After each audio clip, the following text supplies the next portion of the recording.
se estaba en una etapa de desarrollo. Ese era un motor británico, Spey, el modelo Spey le llamaban, no es muy común, no era Pratt Whitney. ¿Qué otra cosa observan? Ok, contaminación, que no se observa actualmente, ¿verdad? Uno ve limpio eso. ¿Qué otra cosa? El ruido. Yo les decía que yo vivía en Moravia y era como oír pasar un cohete, porque pasaba muy bajo y el ruido era altísimo, altísimo. Era un escándalo total. Uno estaba acostumbrado, ¿no? Pero ese ruido que se oye, el sonido altísimo, que ya no, uno no oye ese escándalo. ¿Y cuál es el otro factor? Muy bien, ya mencionaron dos. ¿El tercero?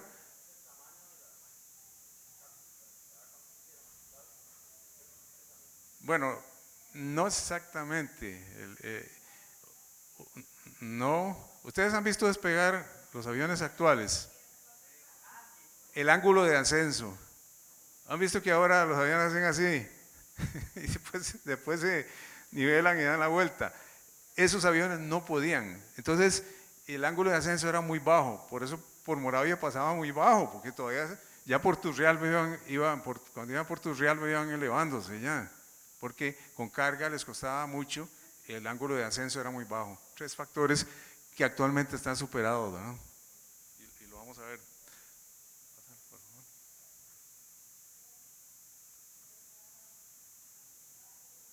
¿Sí? Entramos a la época actual. Les decía que alrededor de los años 60 se empezó a observar, los diseñadores observaron que si un poco del aire que entraba a la turbina no entraba al núcleo, a la turbina propiamente, donde están los compresores y ocurre toda la combustión, etcétera, sino que pasaba por un área anular externa, parte del aire, se aumentaba muchísimo la eficiencia y entre más grande fuera esa área externa, mejor la eficiencia. Entonces a eso le llamaron turbofán o turbo abanico, que es lo que los aviones usan actualmente.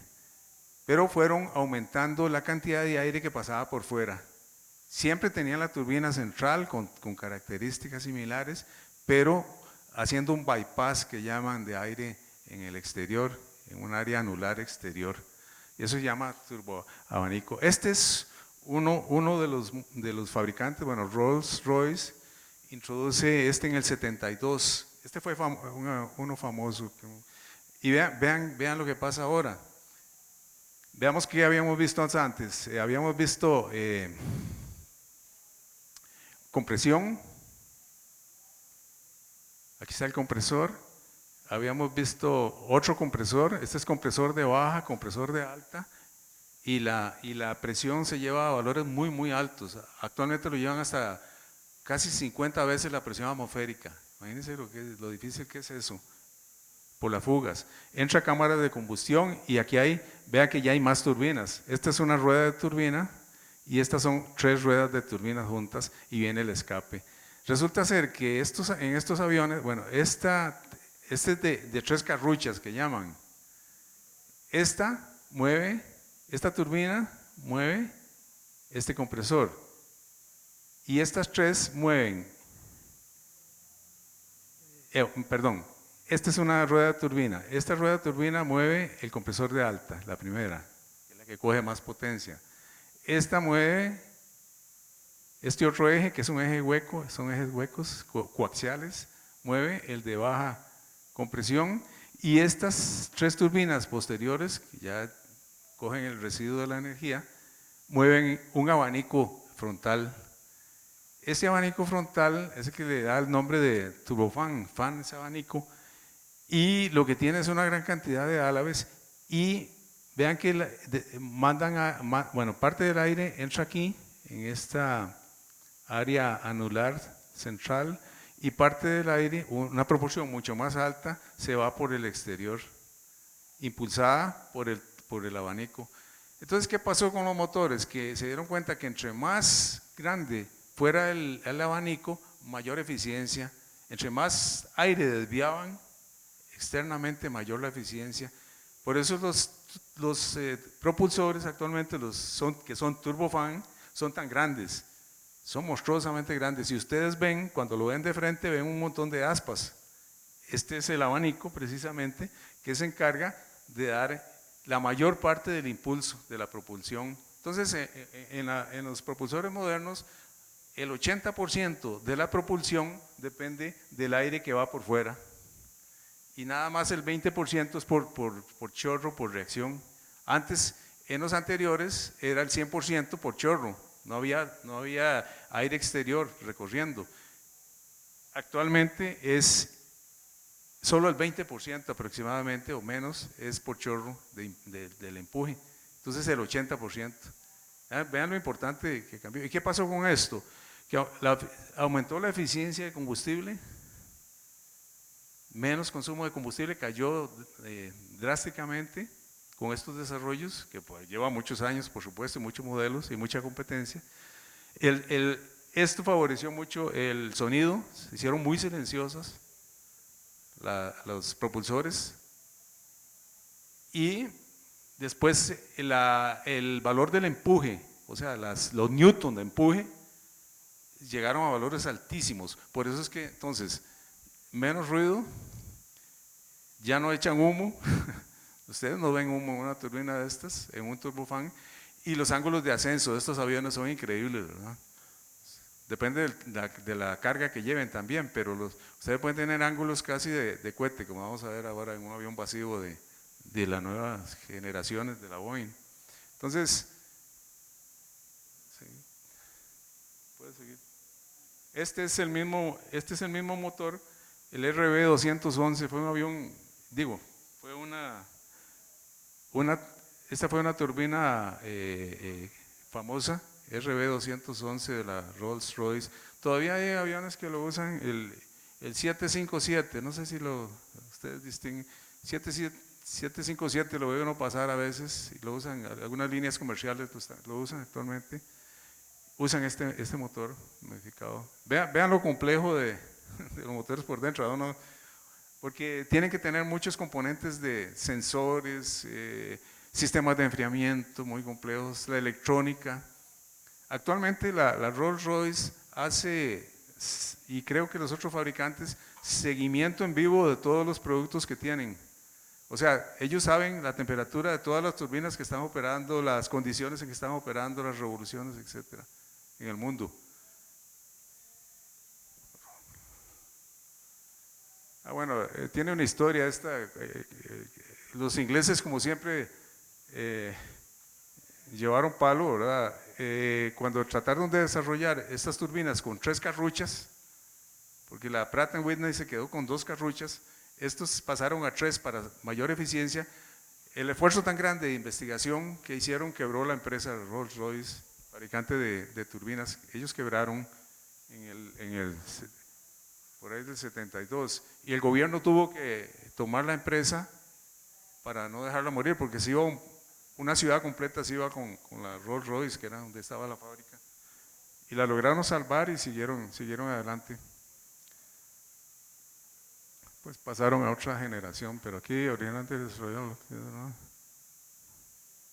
Sí, llegó a la bancarrota. Es muy interesante los grandes sacrificios que se dan en la investigación, ¿verdad? El desarrollo de investigación, qué difícil que es.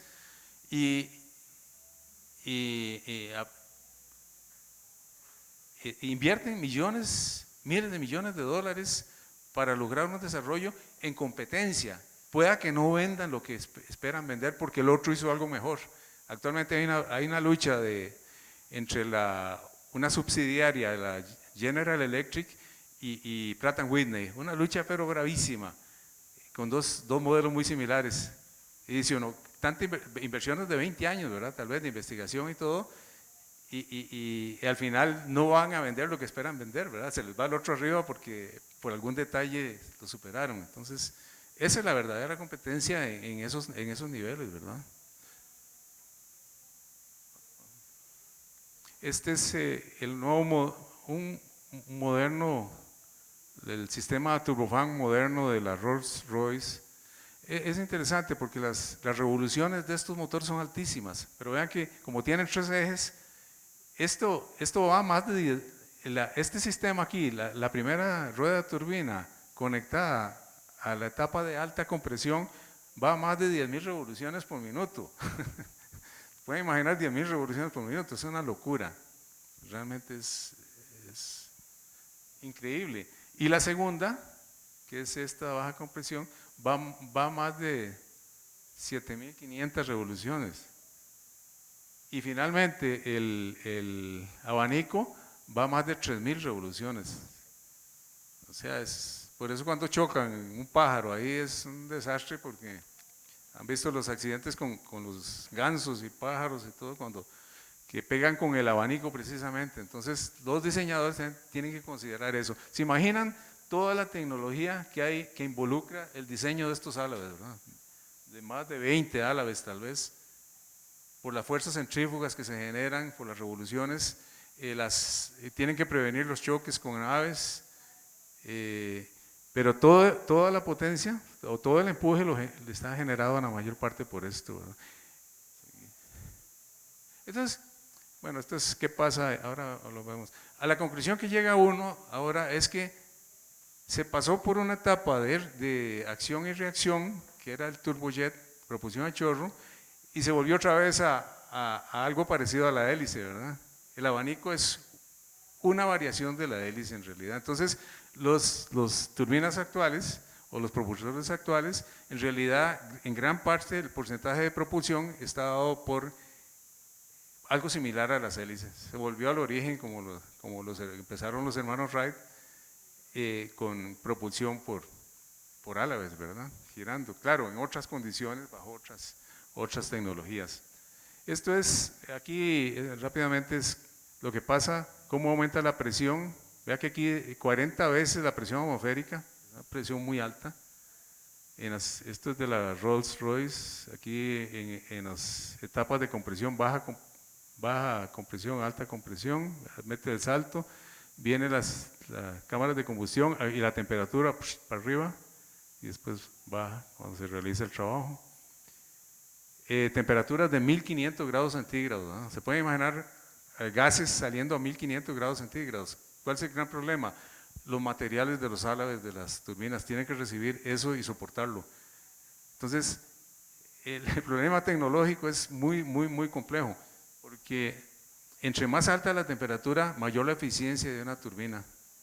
¿Y cuál es el limitante para la temperatura? Se puede seguir aumentando la temperatura, los combustibles permiten llegar hasta cierto límite en la combustión, pero ¿cuál es el límite lógico de la temperatura?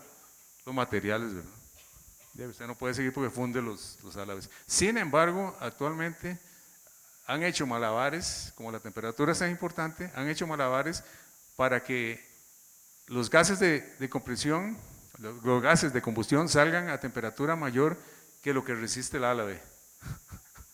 Entonces es una situación de equilibrio bien compleja. ¿Y cómo han logrado eso? Vamos a... Bueno, aquí es un diagrama a través de los años, y este es consumo de combustible, digamos, cómo ha ido cayendo. Vean cómo el turbojet, la época del turbojet, empieza la década de los 60 y empiezan a diseñar turbofán, a darle un poquito de, ir aumentando ese abanico en tamaño, va aumentando la eficiencia, menos combustible, 90, menos combustible, 2000, ¿cómo ha ido aumentando la eficiencia? Pues es importantísimo el consumo de combustible, esto lo refleja claramente. Este fue el primer turbofán de la Pratt & Whitney que usó el 707 y el DC-8. Vean que ya habían unas hélices, unos abanicos aquí. Y claro, falta aquí el cobertor que da el flujo, pero era de bajo bypass que llaman, era poca el área del aire que se iba por el exterior.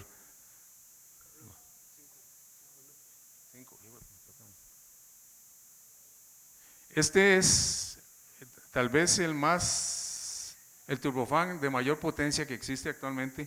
Vean el tamaño y la configuración que tiene. Este lo usa el 777, ese que se perdió, ese avión que se perdió en Malasia, usaba este tipo de, era un 777 con el G90, que fue el que escogieron para ese avión. Sí, ¿pasó? Esta es la configuración de eso, 22 a la vez. Sí, por favor. Seguí. Este es otro de la Pratt & Whitney que está peleando actualmente encarnizadamente con la General Electric. Es una turbina que una de las características que tiene es que hace muy pocos ruidos, es realmente silenciosa. Es otra idea que tuvieron, que es una idea vieja, pero la llevaron a ejecución. ¿Sí?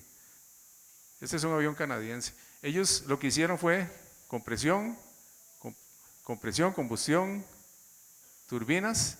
Lo que hicieron fue meter un reductor planetario aquí para controlar la velocidad del abanico, de manera que no quedara con la velocidad del compresor. Independizaron las velocidades y eso hace más eficiente y más silencioso el sistema. Entonces el desarrollo de esa caja planetaria llevó muchísimos años. Sin embargo, la General Electric hizo un desarrollo y se basó en materiales y tiene la misma eficiencia. Entonces el pleito les va ganando a estos, después de ese esfuerzo tan grande, le va ganando porque le han vendido más a la Airbus y a la Boeing. Están cambiando de turbinas, aviones conocidos, 737 y Airbus 300, no me acuerdo qué. Han comprado más del otro, le llaman LEAP, salto, LEAP al otro, pero todo el esfuerzo aquí, ahí se la están jugando, ¿verdad? Y un bypass muy alto, vean qué área más grande de bypass, de aire que va por fuera. Pasa, estos son a futuro, pasan. Pasa, aquí esto también era de combustible. Veamos este. Nos queda poco tiempo. Este es el 787, que es el Dreamliner de la Boeing.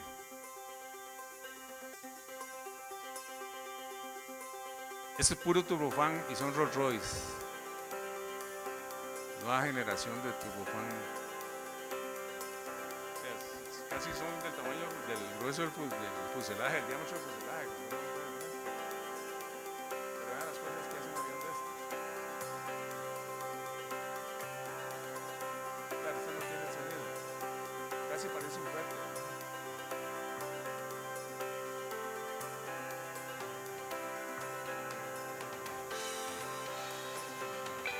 Ángulo de ascenso exageradísimamente alto. Claro, ahí va vacío, ¿verdad? Y sin valijas, nada. Mínimo combustible. Ahora hace maniobras dignas de un avión de combate, ¿verdad? Sí, es un avión comercial. Ven que compacta el turboabanico, ¿verdad? Que compacta.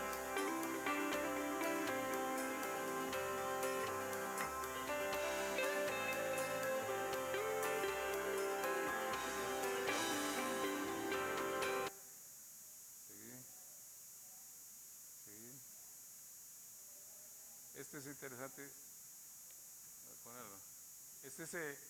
Esta es propaganda de la Pratt & Whitney con ese motor que tiene la caja de reductora planetaria. Entonces lo comparan el ruido que hace con el ruido que hace el ruido que hace uno convencional actual con el ruido que hace. Siempre son ruidos bajos, pero este es todavía más bajo. No sé si se oye. Esta es la competencia. Este es Pratt & Whitney. Y uno está parado aquí en el centro.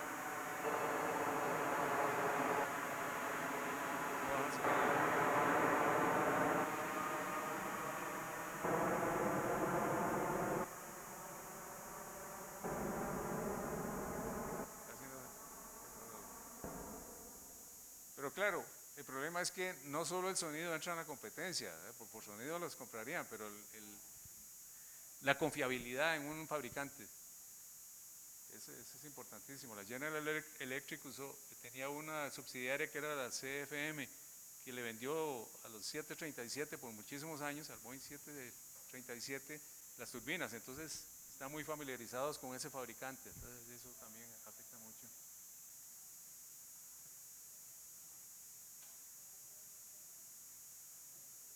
Bueno, esto es un poquillo de teoría, pero no tenemos mucho tiempo.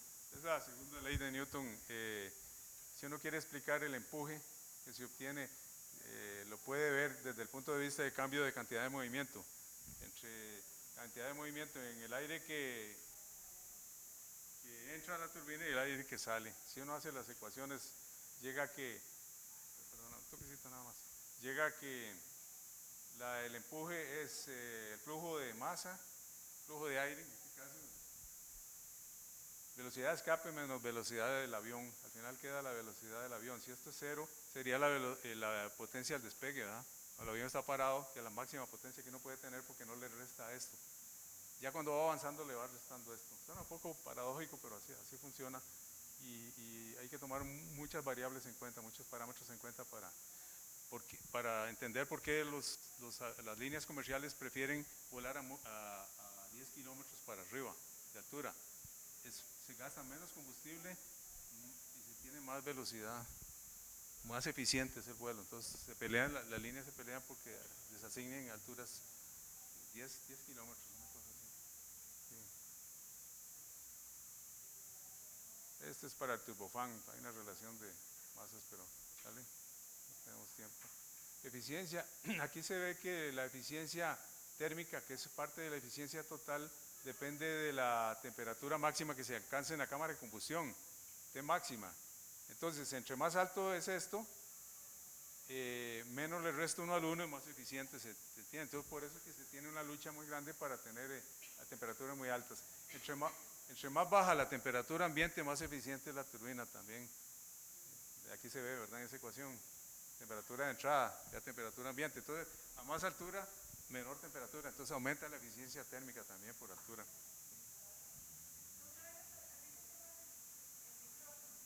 Ok, gracias. Bueno, esta es una comparación entre algunas turbinas, pasémoslo. También pasemos eso, históricamente, cómo se fueron desarrollando. Pásalo, sí, nada más para ver una cosita. Aquí está esa explicación que les daba, de que los gases de combustión salen a temperatura más alta que a lo que resisten los materiales. Esta es la resistencia de diferentes aleaciones a través de los años, y esta es la temperatura de salida de los gases. Entonces, los gases salen mucho más alto que lo que resiste el material. ¿Y cómo logran eso? Con barreras térmicas. Aplican capas superficiales por rociado térmico que evitan, protegen el material, son capas de protección, barreras térmicas, y después unos sistemas muy complejos de enfriamiento en los álabes. Tienen un montón de ductos internos que enfrían en operación. Entonces, con enfriamiento y barrera térmica dan estos saltos de temperatura. Entonces, por eso es que los gases pueden salir a 1500 actualmente, 1500, mientras que el material anda por aquí en su capacidad de resistencia. Vean qué equilibrio más difícil, ¿verdad? Mantener ese equilibrio, y uno ve que esas turbinas, bueno, por ejemplo Iberia, ¿verdad? Va a España 10 horas funcionando todo, limpian el avión, o el que viene aquí, limpian el avión, lo barren y todo, y otra vez 10 horas para allá, ¿verdad? Qué confiabilidad en esos sistemas mecánicos, ¿verdad? A lo que se ha llegado.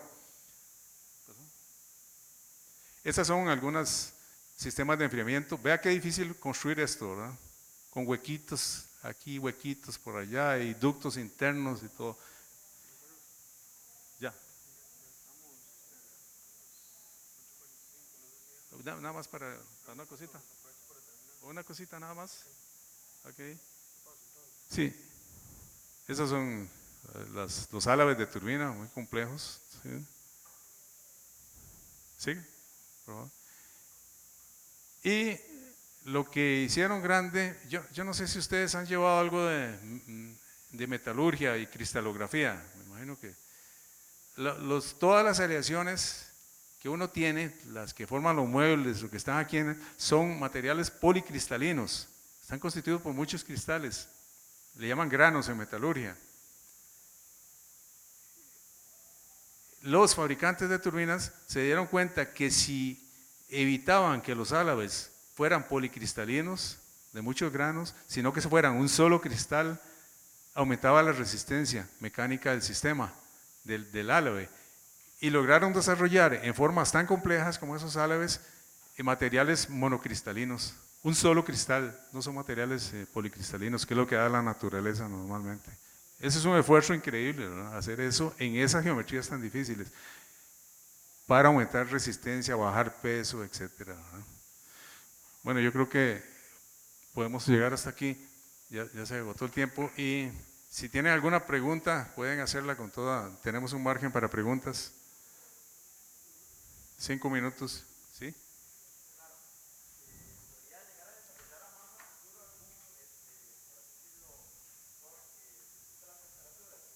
Están en eso, ¿sí?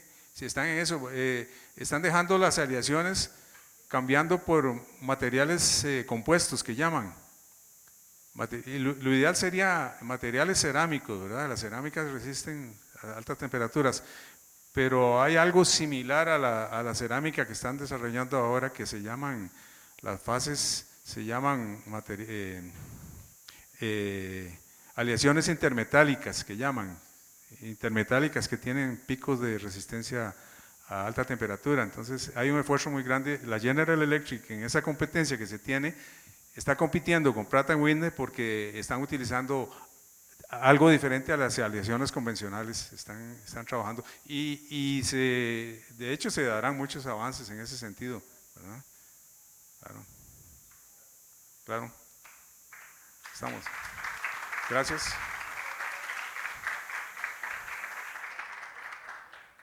Ok, muchas gracias.